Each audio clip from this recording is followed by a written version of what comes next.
Hi guys, and welcome to my channel Carnival of Creativity. So today's Try Something New Tuesday video is going to be lino printing.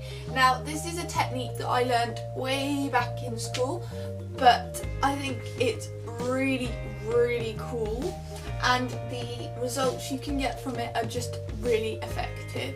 So if you like this video, please make sure to subscribe, and without further ado I'm going to hop right in to the steps. So the first thing you want to do is you want to get yourself some lino and a lino cutter. Now if you've never seen what a lino cutter looks like before, it's got a handle and a blade, but the blade at the end is in a sort of V shape, so that when you push it along the lino, it cuts a groove into your lino. Everywhere that you cut with your grooves is not going to have paint on it. So that is something to wrap your head around and remember. But yeah, basically all you need to do is draw your design onto your lino. You can use pencil or you can freehand this with the knife if you wanted to, but it's so much easier doing it with a pencil first. And then you want to just grab your blade and run along your lines, steering it the way it needs to go until you've completed your design. Then the next step is either using rolling inks and a roller, or just a generic crafting ink pad if you don't have a roller and everything like they would do it in like professional studios.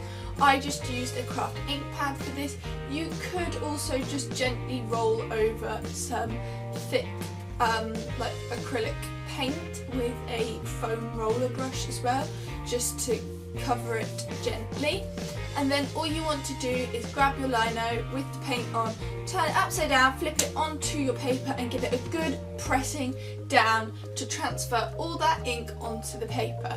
Now of course there are varying levels of lino printing and the difficulty of it. You can literally make it as easy or as hard as you want. You can do it so it's just one print with one colour straight down, or you can do it so you start off with a little bit of your design cut away, colour it with the paint, stamp it down, then wash off your lino and cut more away, and then use a different colour and stamp it down again. This way, the more times you remove a bit and stamp it down with a new colour, you're going to have different coloured patches in your design as well. And that is pretty much it. It's really simple once you know how to do it and get the hang of it, and it has some really effective results as well.